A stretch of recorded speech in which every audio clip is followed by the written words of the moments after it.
So I have in my clinical practice frequently people who are stuck in the middle of absolutely moronic bureaucracy. So I can give you an example of this. I just love this. One of my clients who worked for a large corporation, who's a pretty sensible woman, she was being driven mad by the political correctness that had infected the organization. And she sent me a 32 email letter exchanges that were circulating around the word flip chart. I don't know if any of you have heard the flip chart controversy, but it's pretty mind-bogglingly moronic.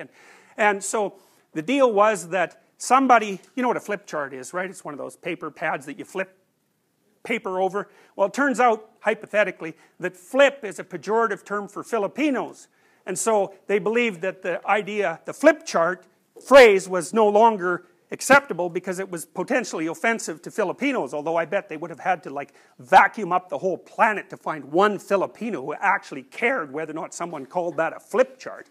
You know, and that person would have had plenty of problems that were worse than that.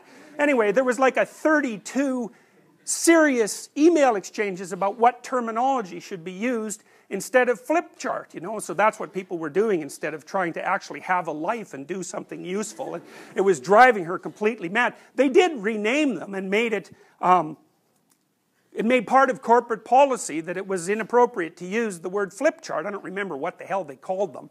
Who knows? But the reason I'm telling you this story is a lot of you are going to find yourself embedded in bureaucracies. And, you know, and there's that for better or for worse. And one of the things that is going to happen to you is that people are going to ask you to do stupid and ridiculous things.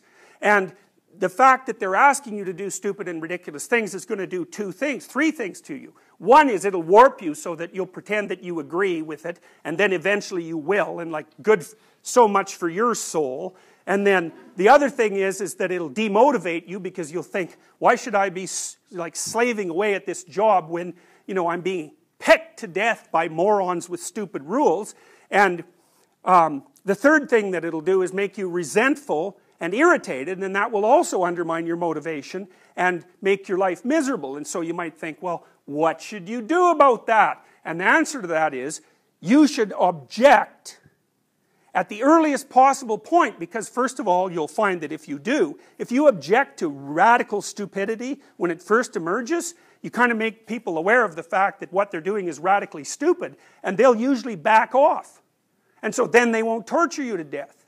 So, you know, you have to take a risk, which is, oh no, what happens if I complain about this? But, you know, it's another one of those situations where you're damned if you do and you're damned if you don't. So if you complain, that'll cause some trouble. Although usually it causes way less trouble than you'd think, because people are generally not very courageous, and if you push them with some strength when they're doing something absolutely moronic, they'll usually back off because they don't know what to do when they're being challenged. And then you won't have to put up with it for the rest of your life. And so why I'm telling you this is because all sorts of bureaucratic entities, corporations, government institutions, non-profit organizations, anything that's above a certain size, because it doesn't matter if it's government or corporate, it's all the same bloody foolishness when it gets too big, is like those things tend towards totalitarian structures. It's part of the innate danger that's associated with social organization. And so then you might say, well, how do you keep the enterprise that you're part of alive and dynamic, and also keep it a place that a sensible person who's got a proper orientation could stand to work? And the answer is, do not do things you know to be stupid. Stand up and say, look, that's dumb, I'm not doing it. And if they ask you why, then you can say, well, A, I think it's stupid. B, if I do it, I'm going to get irritated and resentful. And also, if I do it, it's going to decrease my motivation. So I'm not doing it. And then if they push you too hard, it's like, hey, it's time for a different job. And that might be the best thing that ever happened to you, because if the structure you're in is going in that direction, and you can't stop it, it's like, get the hell out of there and find something else. So it's not that hard to find a job when you already have a job. That's another thing to keep in mind too. You know, whenever you're working, and you will be, especially in the world of today where jobs are relatively uncertain, is you should always have an escape route planned. And it should be active, because if you don't have an escape route and you can't get away, you can't say no. And if you can't say no, you can't bargain. And if you can't bargain, you're a slave. So that's how the world is set out at the moment. It's probably always been like that, but it's something that you really need to know, because you got to watch. If your being is objecting to something that someone is forcing you to do, maybe you're right. Maybe you shouldn't be doing it.